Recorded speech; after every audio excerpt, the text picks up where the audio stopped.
I have a leak. I have a sprinkler line leak in there, in that jumbled mess of willow bushes and blackberries. And normally I would just tell my guy, come out here and fix my leak. But he's out of town and my sprinklers aren't working. So guess what I'm gonna do? I'm going into attack mode.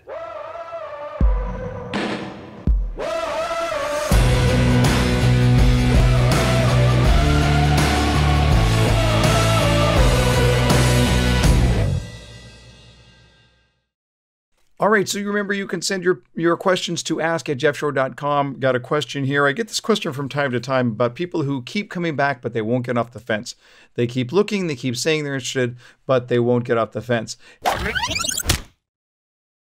And I just want to warn you that we have done very specific research on this topic at Shore Consulting, and we've come to a very important conclusion. And that is that the longer someone stays in the process without making a decision, the less likely it is that they're going to purchase. And the reason for that is because the longer they stay in the process without buying, the further removed they get from their initial emotional impulse. And since we make decisions primarily from the emotional impulse that's supported by the logic impulse, if you move people too far away from their emotion, they're probably not going to buy. So what do you have to do? It means that as people keep coming in, you probably have to press a little bit harder. And this isn't for you, just so you can get the sale. This is for them. You may need to look at it on that third visit and say, you know what, you have all the information you need. You're just going to give yourself a headache. I'll make a suggestion to you. Give yourself a deadline. Just if you decide in the next 24 hours you're going to purchase, great, that's great. We'll move forward. And if you decide it's not right for you, I'll support that too. But you should give yourself a deadline. So what I'm trying to do here is increase that sense of I need to make a decision. Just remember, the longer someone stays in the process without buying, the less likely there is that they are going to buy. I also have a sales question that came in from a salesperson on the East Coast about ethnic buyers. And this happens to be in a real estate community where a large number of people in that community are from the same ethnicity. And you get two things. You get people who are coming in saying, boy, it looks like everybody's from that same ethnicity. Or you get people from that ethnicity who said, I want to live in a mixed community. How do I handle this is essentially the question. Obviously, I'm paraphrasing the email that I got.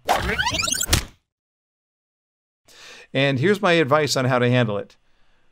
Don't. I hate to tell you this, but you have to get as colorblind as or colorblind isn't probably the right word, but as ethnic blind as you can possibly get. You need to look at it and say, that's a conversation that you can't allow yourself to be involved in. If it comes up, you got to get away from it. The line that I like to use is, you know what? We sell to people who like what we have to offer. That's it. That's it. And now we'll talk about something else. You need to make it very, very clear that you can't get involved in that conversation. You just can't. There's no gain to it. But there's a lot of loss. There's a lot of potential downside. I'm just going to ask you to stay away from that, regardless of what you're selling. Homes, cars, jewelry, insurance, copy machines, pharmaceuticals, it doesn't matter. You can't get into a conversation about ethnicity without getting into really, really dangerous territory. Stay away from it altogether. Okay, problem fixed. It's done. I'm thrilled. I did it. I fixed it. There you go. And the moral of the story is, don't do this yourself. Just pick up the darn phone and call somebody who knows what they're doing.